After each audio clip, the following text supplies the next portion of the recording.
शुक्लां ब्रह्मविचारसारपरमाम् आद्यां जगद्व्यापिनीं वीणापुस्तकधारिणीम् अभयदां जाड्यान्धकारापहाम् हस्ते स्फाटिकमालिकां विदधतीं पद्मासने संस्थितां वन्दे तां परमेश्वरीं भगवतीं बुद्धिप्रदां शारदाम्। ध्यानमूलं गुरोर्मूर्तिः पूजामूलं गुरोर्पदं मन्त्रमूलं गुरोर्वाक्यं मोक्षमूलं गुरोर्कृपा। त्वमेव माताश्च पिता त्वमेव बन्धुश्च सखा त्वमेव विद्या द्रविणं त्वमेव सर्वं मम देव। गुरुर्ब्रह्मा गुरुर्विष्णु गुरुर्देवो महेश्वरः गुरुः साक्षात् परं ब्रह्म तस्मै श्रीगुरवे नमः। सदाशिवसमारम्भां शङ्कराचार्यमध्यमाम् अस्मदाचार्यपर्यन्तां वन्दे गुरुपरम्पराम्। आप सभी को मेरा नमो नमः।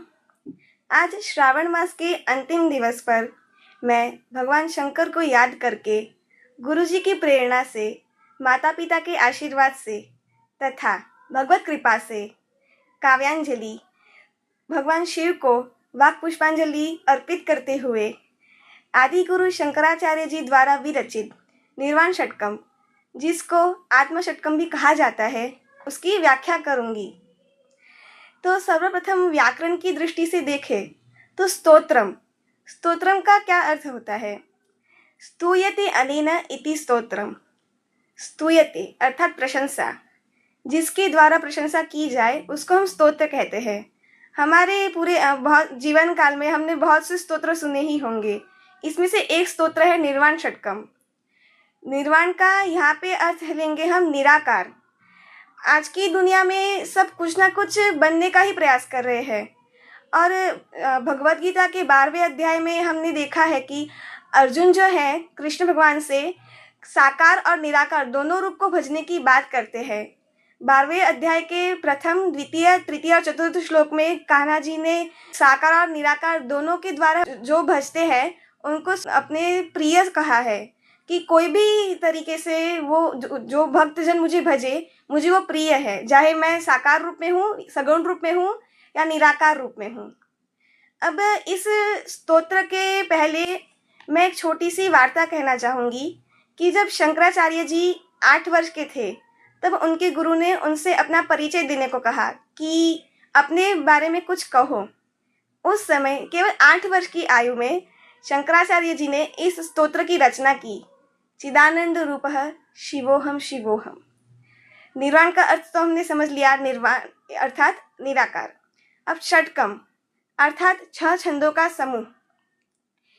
इस स्तोत्र में भुजंग प्रयातम छंद है। प्रथम श्लोक है मनोबुद्ध्यहंकार चित्तानि नाहं न च श्रोत्र जिह्वे न च घ्राण नेत्रे न च व्योम भूमिर्न तेजो न वायु चिदानंद रूपः शिवोहम शिवोहम चिदानंद रूपः शिवोहम शिवोहम।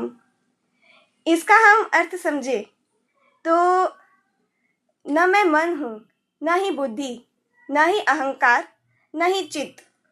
तो इसमें अब हम देखें तो प्रथम पद है मन। मन्यते बुध्यते अनेन इति मनः। जिससे माना जाता है या जाना जाता है उसको हम मन कहते हैं। अब उदाहरण स्वरूप हम देखें तो जो माता पिता है और बालक है, तो हम देखते ही है कि बालक जो है माता पिता की हर बात नहीं मानते। अब माता पिता जबरदस्ती बल द्वारा मनवाते हैं, पर मन से तो नहीं मानते। तो जो मन से माने हम उसी को वैसे हमें प्रयोग करना चाहिए कि मन से जब कोई बात मानी है तभी हमें मन्यते बुध्यते अनेन मनः अनेन इति मनः तभी कहना चाहिए। बल द्वारा जो बात मनाई जाए वैसे वो मान तो ली जाए लेकिन वो मन से नहीं मानी जाती। बुद्धि, बुद्धि का अर्थ हम जानते ही है। मनो, बुद्धि, अहंकार। अब अहंकार, अहम करोमि, अहम एव करोमि इति एव अहंकारः। अहंकार का अर्थ भी हम सब प्रायतः जानते ही है कि घमंड। संस्कृत में अहम करोमि अर्थात मैं ही करूँ, ऐसा जिसको लगता है कि मेरे से ही ये काम हो रहा है या मेरे द्वारा ही ये है, मैं नहीं होता या मुझसे नहीं करवाया जाता तो ये काम नहीं होता, यही अहंकार है। अहंकार के बाद चित्त। चित्त का अर्थ क्या होता है? चित्त नहीं हूँ ऐसा कहा है। चित्त का अर्थ दार्शनिक भाषा में बुद्धि विशेष से होता है कि जो बुद्धि चेतन पर प्रभाव डालती है उसे चित्त कहते हैं। जो बुद्धि हमारी चेतना को, हमारे चित्त को, हमारी आत्मा को भुला देती है कि हमें क्या करना चाहिए, क्या सही है, क्या गलत है, उसे हम चित्त कहते हैं। न च श्रोत्र जीवे न च घ्राण नेत्रे, अर्थात न तो मैं कान हूँ, न जीभ हूँ, न नाक हूँ, न नेत्र हूँ। न च व्योम भूमिर न तेजो न वायु, अर्थात मैं आकाश भी नहीं हूँ, न पृथ्वी हूँ, न अग्नि हूँ, न वायु हूँ। मैं तो सदा शुद्ध आनंदमय चेतना हूँ, मैं शिव हूँ, मैं शिव हूँ। अब अंतिम जो पद है उसमें चिदानंद कहा है, तो ये चित्त और हमने जो ऊपर जिस चित्त का अर्थ जाना वो चित्त दोनों अलग हैं। चित्त आनंद। अब सबसे पहले चित्त आनंद जानने के लिए हमें आनंद शब्द का अर्थ समझना चाहिए। आनंद में भी आंग उपसर्ग है और नदी समृद्धो धातु है, तो नदी समृद्धो धातु से नंद शब्द बनता है। नंद जो विष्णु जी का एक नाम है और समृद्धि रूपी तत्व को भी नंद कहते हैं। और जब नंद के आगे आंग उपसर्ग लगता है तो आनंद शब्द बन जाता है। ये आनंद जो बिना किसी मिलावटी सुख के हमें जो आनंद होता है, कोई भौतिकी सुख रहित है, जो आनंद, जो अंतर आनंद है, जो हमें अंदर से अनुभूति होती है, यही आनंद है। अब चित्त। चित्त में चिति संज्ञाने या चिति संचेतने धातु है, जिसका अर्थ है जो सर्वस्व तथा सम्यक रूप से जाना जाता है या जो सब में चेतना के रूप में स्थित है। हम सबके अंदर हमारा एक चित्त स्थित है, हमारी एक चेतना है जिसके द्वारा हमको अनुभूति होती है। इसीलिए चिदानंद रूपः शिवोहम शिवोहम। इसके आगे हम द्वितीय श्लोक का आश्रय लेंगे। न च प्राण संज्ञो न वै पंचवायु न वा सप्त धातु न वा पंचकोश न वाक्पाणिपादं न चोपस्थपायु चिदानंद रूप शिवोहम शिवोहम। अब आगे शंकराचार्य जी कहते हैं कि न मैं प्राण हूँ, न ही पंचवायु, न मैं सप्त धातु हूँ और न ही पंचकोश, न मैं वाणी हूँ, न हाथ हूँ, न पैर हूँ, न ही उत्सर्जन की इंद्रिया हूँ। मैं तो सदा शुद्ध आनंदमय चेतना हूँ, मैं शिव हूँ, मैं शिव हूँ। अब इसमें हम न मैं प्राण हूँ, इसके बाद पंचवायु, तब हम पंचवायु के बारे में जानेंगे। आप सबको पंचवायु के बारे में वैसे आपने सुना ही है। जब कोई यज्ञ करते हैं तो हम बोलते हैं ओम प्राणाय स्वाहा, ओम अपानाय स्वाहा, ओम उदानाय स्वाहा। तो ये क्या है? ये पंचवायु है। यज्ञ हम क्यों करते हैं? वायु की, वातावरण की शुद्धि के लिए यज्ञ किया जाता है। और ये पंचवायु का हम जब नाम लेकर हम स्वाहा करते हैं तो पंचवायु की भी शुद्धि होती है। तो प्राण, अपान, व्यान, उदान और समान, ये पंचवायु है। ये वायुएं हमारे शरीर में विभिन्न ऊर्जा और शारीरिक प्रक्रियाओं को नियंत्रित करती है, जो हमारे संतुलन और जीवन शक्ति के लिए आवश्यक है। अब इसके बाद आयुर्वेद के अनुसार सप्त धातुएं आती है। तो वे सप्त धातुएं है रस, रक्त, मांस, मेद, मज्जा, शुक्र। अब ये आप इनका भी नाम आपने सुना ही है, जो हमारे शरीर में स्थित है। रस अर्थात प्लाज्मा। ये शब्द सुनने से आप समझ जाएंगे कि प्लाज्मा के बारे में आप जानते ही होंगे। फिर रक्त, रक्त अर्थात खून, ब्लड। फिर मांस, मांस अर्थात मांसपेशियाँ।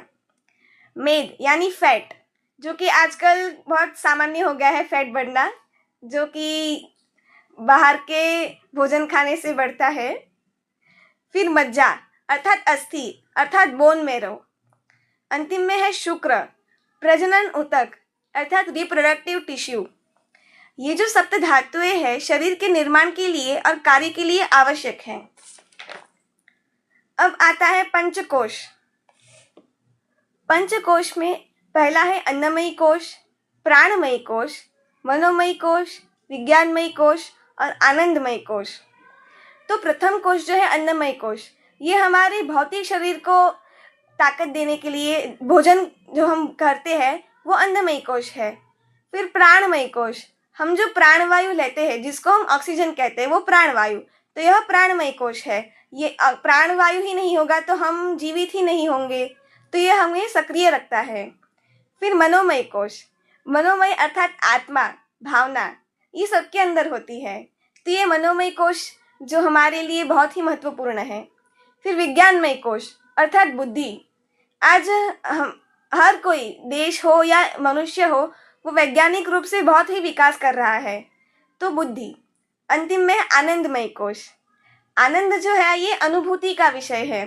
अभी कोई बहुत ही पैसे वाले हैं, धनवान है, जरूरी नहीं है कि वे आनंदित ही रहे, जबकि जो झुपड़ी में रहते हैं या गरीब है वह भी आनंद रूप से रहते हैं। इसलिए आनंद जो है वो अनुभूति का विषय है। आनंदमय कोश ये पंचकोश है। इसके आगे हम तीसरे श्लोक का आश्रय लेंगे।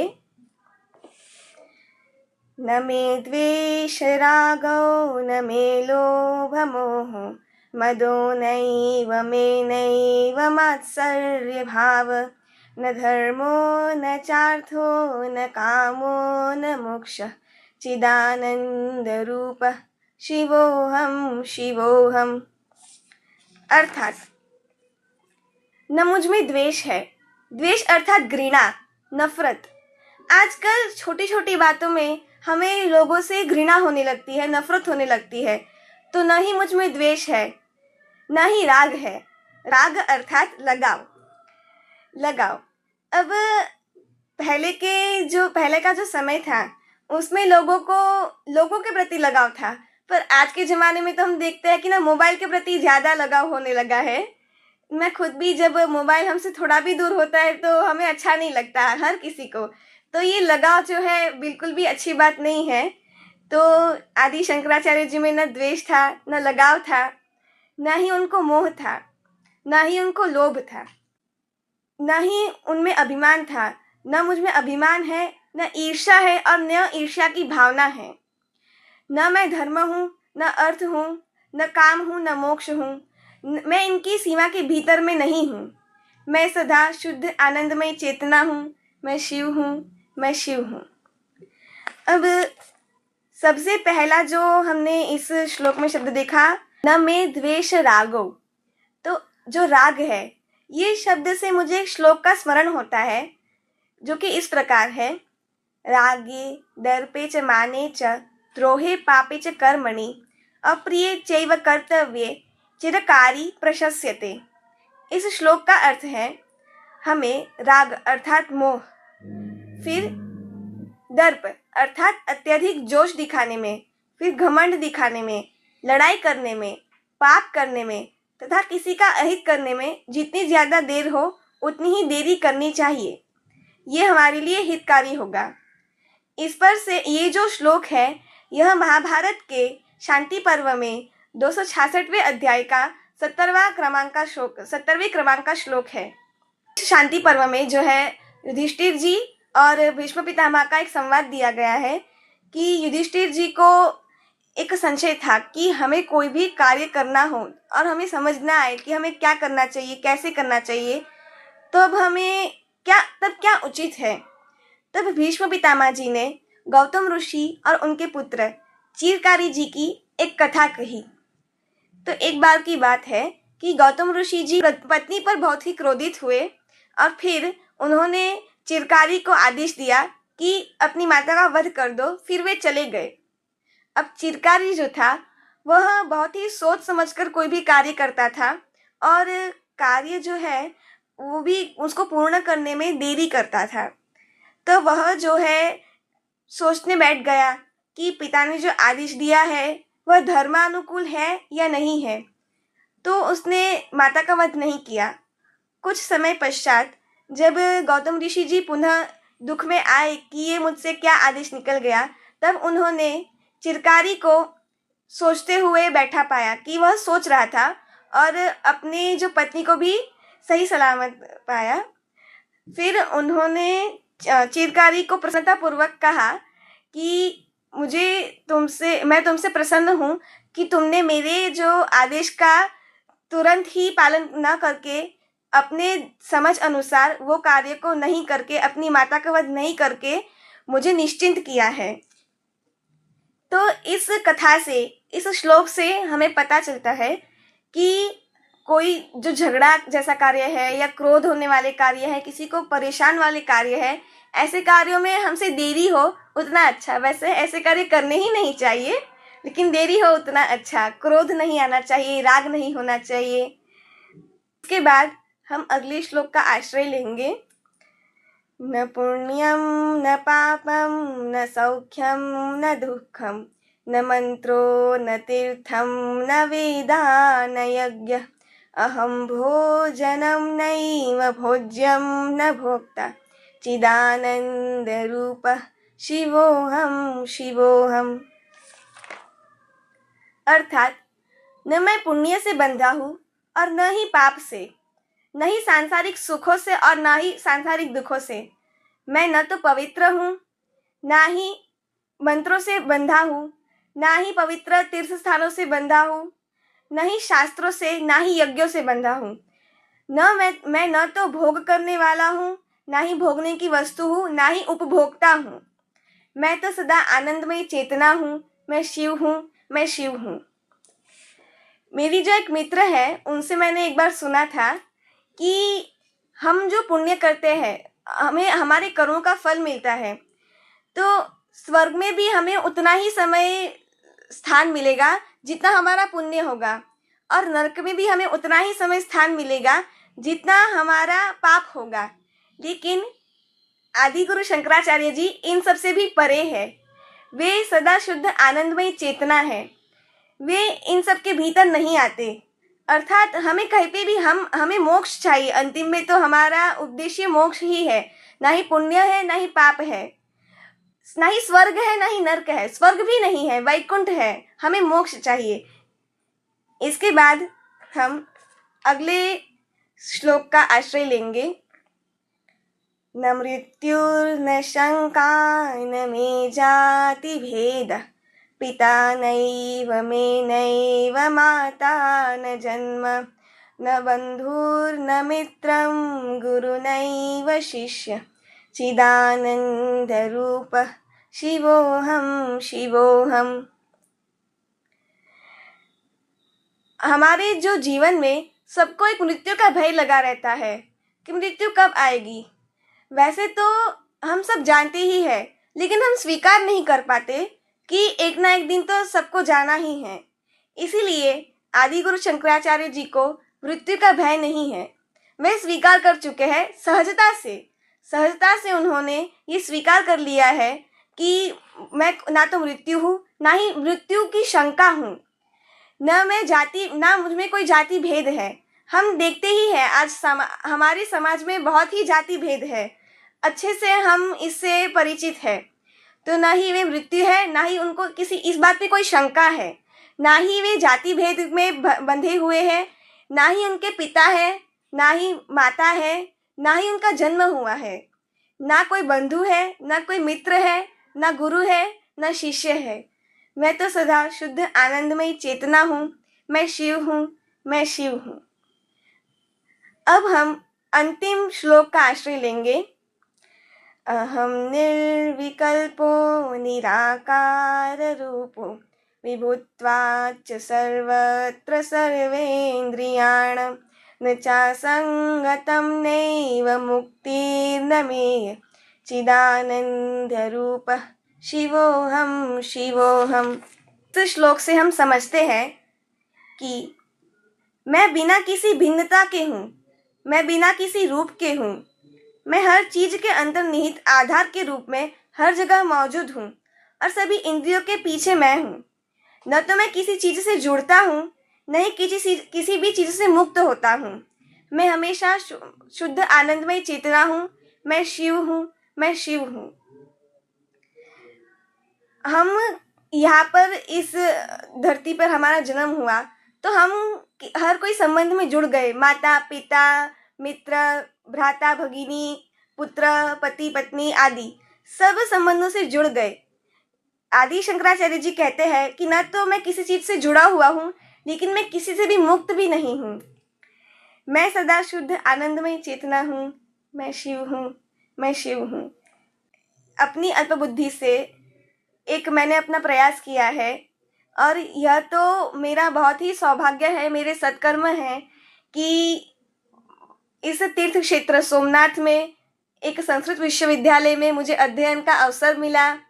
उसमें भी इस स्तोत्र के विषय में अपनी भावना प्रस्तुत करने का अवसर मिला तथा जिन्होंने भी मुझे इस कार्य में सहायता की है तथा गुरुजी को तो मैं खास धन्यवाद करूँगी कि मेरे इस चंचल मन में, अशांत मन में उनको ये लायकात दिखी। उन्होंने मुझे इस लायक समझा कि मैं इस कोई भी स्तोत्र की विषय में बोल सकती हूँ तथा जो हमारे सत्कर्म है उसी का ये फल है। हमें इस निर्वाण षटकम से सीख के प्रयास करना चाहिए कि हम सभी बंधनों से मुक्त हो जाए। लोगों को उनके अहंकार और आसक्तियों से ऊपर उठाकर उन्हें अपने वास्तविक स्वरूप का साक्षात्कार करने में मदद करता है। तो मैं जब इस स्तोत्र के लिए तैयारी कर रही थी तो YouTube में एक जो है वीडियो देखा, कहाँ का था पता नहीं, लेकिन उन्होंने एक एक्सपेरिमेंट किया था, एक प्रयोग किया था कि फ्रीक्वेंसी को लेकर। तो जब कुछ भी एकदम शांत था, कुछ भी आवाज़ नहीं थी, तब जो फ्रीक्वेंसी थी वह स्थिर थी। लेकिन जब उन्होंने चिदानंद रूपः शिवोहम शिवोहम ये निर्वाण षटकम स्तोत्र का पारायण चालू किया, तब फ्रीक्वेंसी जो है ऊपर नीचे होने लगी। मतलब ये वैज्ञानिक तौर पर भी सिद्ध किया गया है, कुछ ऐसी ही बात नहीं है। बहुत से लोग हैं जो संस्कृत को, उनकी भाषा को, उनके अंदर रहे ज्ञान को नहीं मानते हैं, लेकिन ये YouTube पे है ही और प्रयोग करके ही ये साबित किया गया है। ये श्लोक हम सुनेंगे तो हम सही में मुक्त हो जाएंगे, ऐसा मेरा अनुभव है। मैं भी मुक्ति की ओर जाने का प्रयास करूंगी। कुछ भी त्रुटि हुई उसके लिए क्षमा प्रार्थी हूँ और बहुत बहुत धन्यवाद।